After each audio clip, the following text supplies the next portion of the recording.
Hi, everyone. My name is Mary, otherwise known as Keto Mary, I guess.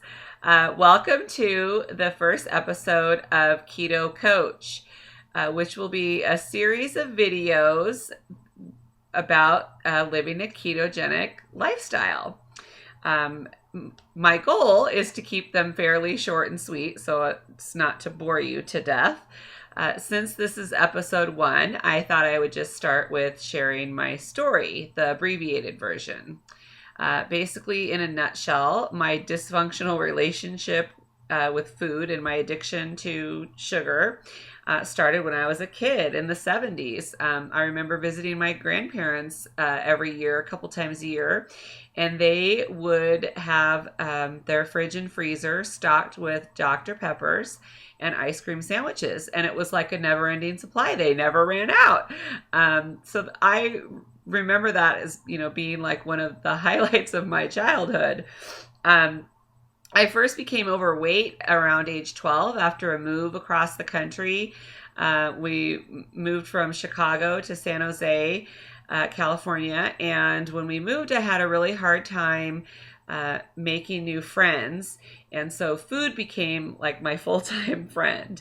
And I started to gain weight. And I noticed, I noticed it around seventh grade that I was getting heavier, but I was, in middle school, I didn't really do anything about it. But a couple years later, when I was in high school, the freshman year of high school, I noticed, my friends were getting boyfriends, and I thought, why don't I have a boyfriend? I assumed it was because of my weight. So I set out. Went on my very first diet ever at age 14, and it was basically a very calorie restricted diet. I ate a piece of fruit every day, like a banana or an apple, and then I would have like salami or ham. That was pretty much it. I think maximum 400 or 500 calories a day. And looking back, I was probably in ketosis, it was probably starvation ketosis. But I remember feeling that it wasn't that difficult to not eat.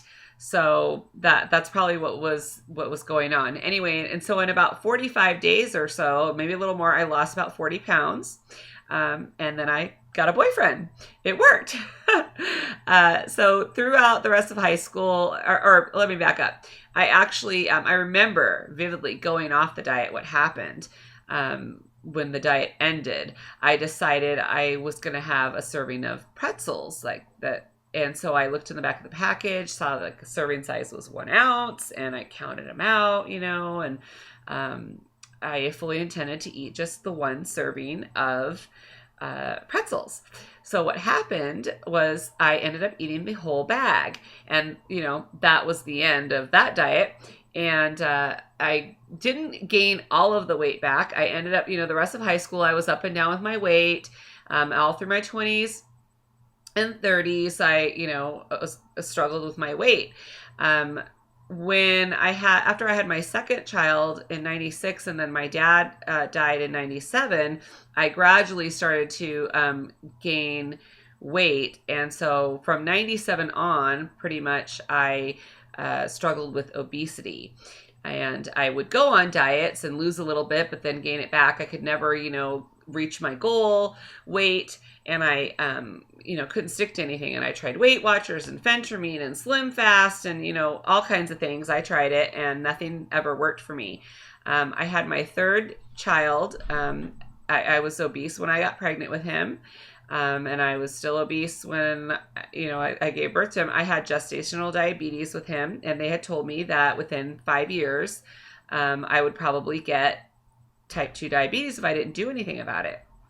So I didn't do anything about it, and I ended up in 2008 being diagnosed with type 2 diabetes. It really didn't scare me in the beginning. I mean, I was worried, and I just thought, oh, great. Now I'm diabetic, on top of everything else that I deal with in life. I was fat and depressed, which was, a huge weight on me, literally and, emotionally. So I ended up, not doing anything about the diabetes and still continued on until 2012, I was introduced to Atkins by my friend Mandy. Hi, Mandy.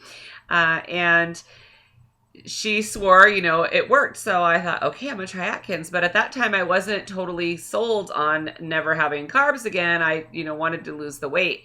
But so what happened was I lost 40 pounds and then I plateaued. I hit a stall and I got frustrated. I quit. I went back to carbs, gained it all back. And then in 2013, I gave it another shot. I went back to Atkins because I knew carbs and sugar. By this point, I knew that was my issue. Went back to Atkins and lost 40 pounds again and got stuck again at the 40-pound mark. And I, had a bad attitude. I ended up going off again. And this time I gained back the 40 pounds and then some. So early 2014, beginning of March, we had celebrated my husband's birthday. I made a Hershey cake from scratch, which is what I did for everybody's birthday.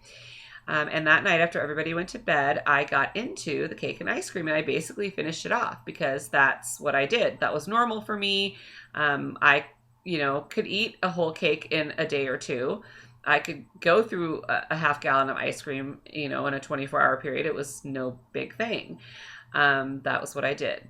So, but that next morning, March 3rd, I tested my blood sugar. It was over 200. And that scared me. That was the first time I got scared and started to worry. I mean, I'd already been frustrated because I couldn't keep up with my youngest son. He would want to play and run around. And I would get winded. I'd feel exhausted. And, it's hard to run around when you're 260 pounds. Anyways, I decided once again that day, after checking my blood sugar, that I guess I was, sick and tired of being sick and tired. And I was disgusted with myself. I'd had it basically. So I think I started the day though as a calorie counter because at breakfast I had cantaloupe, and cantaloupe is not keto. But at some point during the day, I went back to I decided I needed to do low carb. I had accepted this time around, that carbs and sugar were my issue. And was it easy? No, absolutely not. I had to take it day by day, and I had to learn how to retrain my brain to think about food. And that's something I'll share in future episodes, like how I went about, certain things to keep on track. I ended up eliminating. I eliminated because I'm not finding it again. I eliminated 105 pounds, which is 5 pounds more than I set out to lose, which was, that's fine with me. And so now, I know what my body fat percentage is. I'm at 25.8% body fat and 113 pounds of lean muscle, according to a DEXA scan that I had done. And so I don't really have a weight loss goal anymore. If I lost more weight, I wouldn't want to give it back. But I'm not actively, seeking to lose more weight. My goal is to reduce my body fat percentage some more, and build more lean muscle. And I'm doing that by lifting, and just being happy. So, the last 2 years, I've learned quite a bit about health and nutrition. I've learned a lot about, what it means to be ketogenic. And basically I want to share with other people, especially obese women, obese moms who are afraid of dying young and leaving their children behind, or not being able to have fun with their children because of their weight. I just want you to know that there's an answer, that you don't have to suffer. So that is my goal, in sharing my story. I hope to help other people realize that they can change their life. They can regain their health and reach a nice, normal, healthy weight. So there it is. That's my story in a nutshell. And I would love to, I have, of course, topics planned for future episodes, but I'd love to hear from you.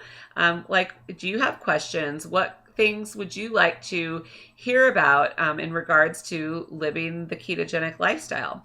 You can email me at mary@ketoevangelist.com. And in fact, check out that website as well if you haven't yet, because Brian and I both have articles on there. Surely there's something on there you can relate to, and there's probably lots of information on there that can help you. You can also submit a message to me through my Facebook page and my Instagram page, which is Keto Mary 71. All right, so I hope to hear from you, and have a great keto week, and I'll see you next time.